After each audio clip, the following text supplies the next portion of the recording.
Hi guys, welcome back to Inspiring Minds. So guys, we were running a series on price determination in different markets and we are on lecture 3 where we will be covering about monopoly competition.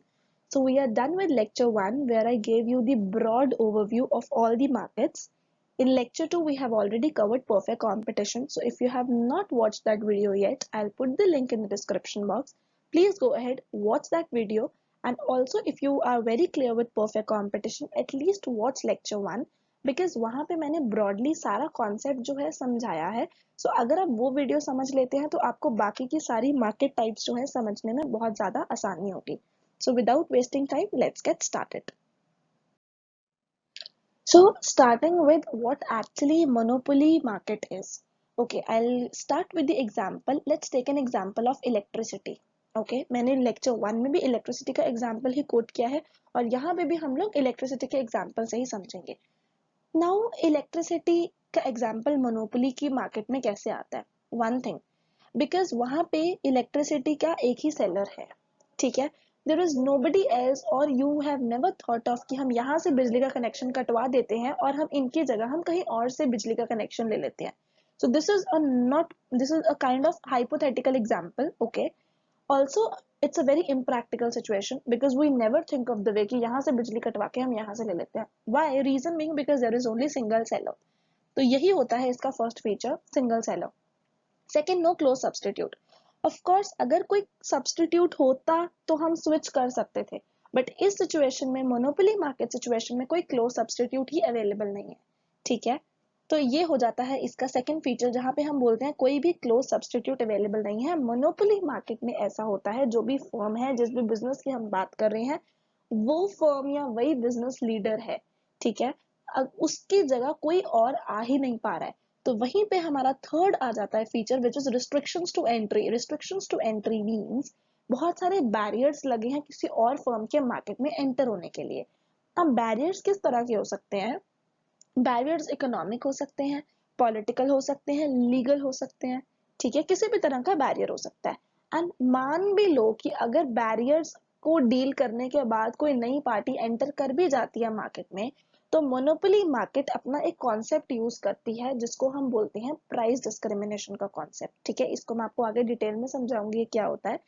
Basically restrictions to entry से बचने के लिए हमारी monopoly market क्या करती है, वो अपने प्राइजेस को रिड्यूस करना शुरू कर देती है सो दैट उसका जैसे ही आउटपुट बढ़ेगा वैसे ही उसका प्राइस जो है वो कम हो जाएगा. जैसे अगर आप पहले एक क्वांटिटी खरीद रहे हो, एक यूनिट खरीद रहे हो, तो आप 10 रुपया चार्ज कर रही है वो फर्म. अगर आप 2 खरीद रहे हो तो वो 10 रुपए की जगह आपसे कम चार्ज करने लगेगी, ठीक है? तो दैट इज वेयर वी से कि यहाँ पे जैसे अगर पहले 1 यूनिट खरीदे थे तो 10 रुपया, 2 यूनिट्स के लिए 20 बनता था, वो आपसे 20 नहीं, वो आपसे 18 चार्ज करेगी.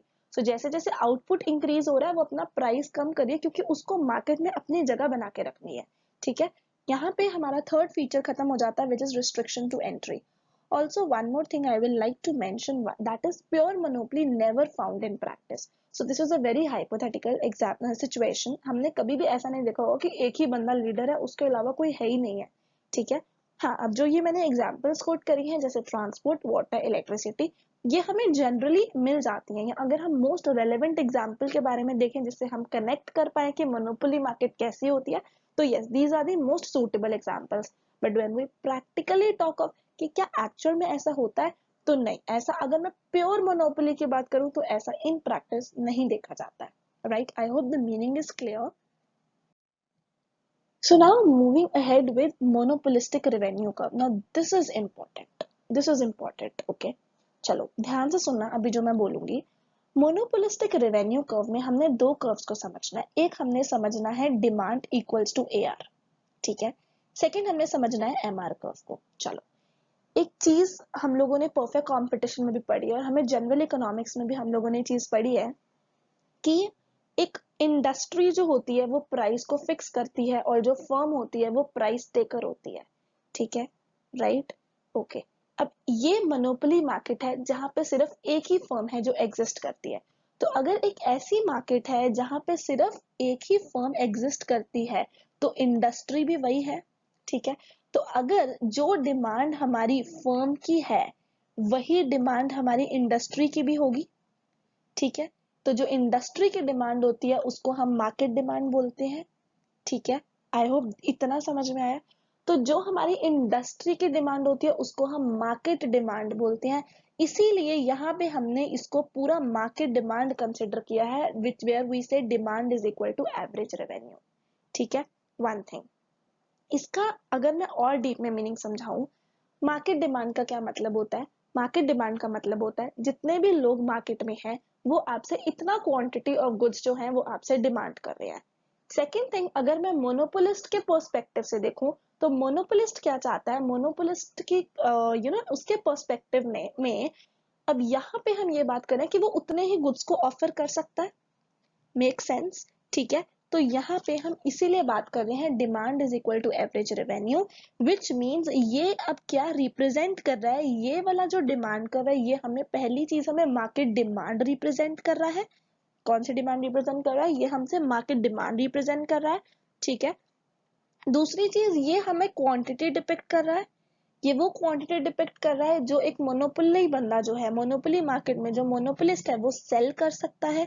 ठीक है, इसीलिए हम बोलते हैं ये डिमांड और एआर कर्व है। अब सेकंड पॉइंट ये आता है कि अब ये डाउनवर्ड स्लोपिंग क्यों है?